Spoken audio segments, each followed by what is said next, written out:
Once upon a time, in a kingdom nestled between emerald hills and sparkling rivers, lived a young princess named Ilara.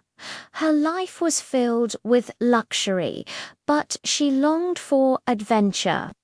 Days were a blur of tea parties, banquets, and etiquette lessons. But Alara's favorite part of any day was spending time with her best friend, a small pet dragon named Pyra. Pyra was no ordinary dragon. She was only about the size of a pony, with shimmering emerald scales and wings that sparkled like sapphires in the sunlight. Though she could breathe fire, she preferred using it to toast marshmallows, not scorch villagers. Together, Ilara and Pyra shared countless secret adventures, flying above the castle and racing across the hills. But Ilara often found herself envious of Pyra's freedom. Pyra could soar through the sky, explore the vast world, and visit places Ilara could only dream of. One evening, as they sat beneath the stars, Ilara sighed. "I wish I could trade places with you for just one day. You get to fly and explore, while I'm stuck here learning about curtsing and royal speeches. It must be so much fun to be you." Pyra blinked her large golden eyes. "But you're a princess. Your life is important too. You help the kingdom and take care of people." "I know," Ilara replied with a small smile, "but sometimes I just want to feel what it's like to be free, to see the world the way you do." Pyra thought for a moment, an idea flickering in her eyes. "What if we could switch places? Just for one day?" Ilara's eyes widened. "You mean you want to be the princess for a day?" Pyra nodded. "Yes, you could be a dragon, and I could be the princess. We'll switch places and see what it's like." Ilara's heart leaped. "That sounds amazing, but how will we do it?" Pyra lowered her head toward Ilara with a bit of magic. "Of course." With that, Pyra braved a soft stream of blue fire. The flames swirled around Ilara in sparkling light. She felt weightless, floating. Then, with a gentle whoosh, the magic settled. Ilara felt much larger.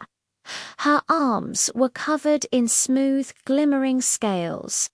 She looked down and gasped. She was a dragon. She had wings as wide as the castle gates and a long tail that swished excitedly. She looked over at Pyra, who now wore a golden tiara and a flowing gown draped over her small body. She was the princess now, and she looked absolutely regal.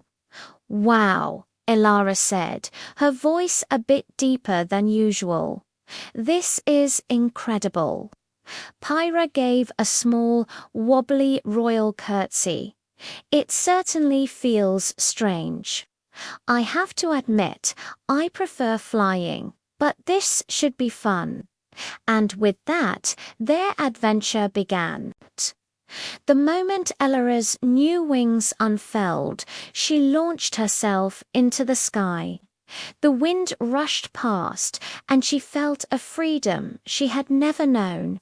She could see the entire kingdom from above, fields of golden wheat, rivers like silver ribbons, and the castle, which looked like a toy from so high up. Her heart raced with excitement. Ilara glided effortlessly, feeling the power of her new form. She flew over forests, crossed sparkling lakes, and even playfully doused a few trees with gentle bursts of fire. It was exhilarating. For the first time, Elara felt like she was in control of her own destiny. She landed in a meadow near the castle, her massive wings stirring up clouds of dust. A few villagers stared up at her in awe, their eyes wide with wonder. But she had a small problem. She tried to roar like Pyra, but only produced a puff of smoke. How did Pyra do it? As if on cue, Pyra's voice echoed in her mind. Remember, it's all about confidence. Elara took a deep breath, opened her mouth, and tried again. Roar. This time, her voice boomed across the meadow. The villagers gasped. She smiled to herself. It wasn't as hard as she thought. Meanwhile, Pyra was having a very different experience. The castle felt strange, too big, too quiet. She waddled awkwardly through the grand halls, trying to keep her wings from knocking things over. She was used to flying, not walking in fancy shoes. The royal duties were overwhelming. She tried to sit on the throne, but her small dragon body couldn't quite manage the delicate posture. She glanced at the royal court, where advisors and servants waited for orders. "Your Highness, shall we begin the meeting?" One advisor asked. Bowing Pyra blinked, unsure what to do. She preferred soaring above the clouds. But she remembered Elara's lessons in the throne room, her calm voice explaining diplomacy. Pyra cleared her throat and tried to speak in a regal tone. "Yes, of course. Let us discuss the harvest." The advisors exchanged impressed glances. Pyra found she was actually enjoying the attention. She even tried signing official documents, though she accidentally scorched a few with her fiery breath. As the day wore on, both Elara and Pyra had their fill of their swapped lives. Elara realized that as much as she loved flying, it was hard work to control all that power and stay out of trouble. Pyra found that being a princess wasn't as simple as she had imagined, but despite the challenges, they both learned something valuable. As the sun began to set, they met back at the spot where the magic first happened. The sky was painted in shades of purple and gold. "Well," Elara said, her dragon wings fluttering, "this has been the most incredible day of my life. But I think I'm ready to be me again." Pyra nodded, her tiny tiara slipping. "And I'm ready to go back to being a dragon. The princess life is complicated." With another flash of blue fire, they swapped back. Elara stretched her arms, relieved to be in her princess gown again. "Thank you, Pyra. This was the adventure I've always dreamed of." Pyra nudged her gently.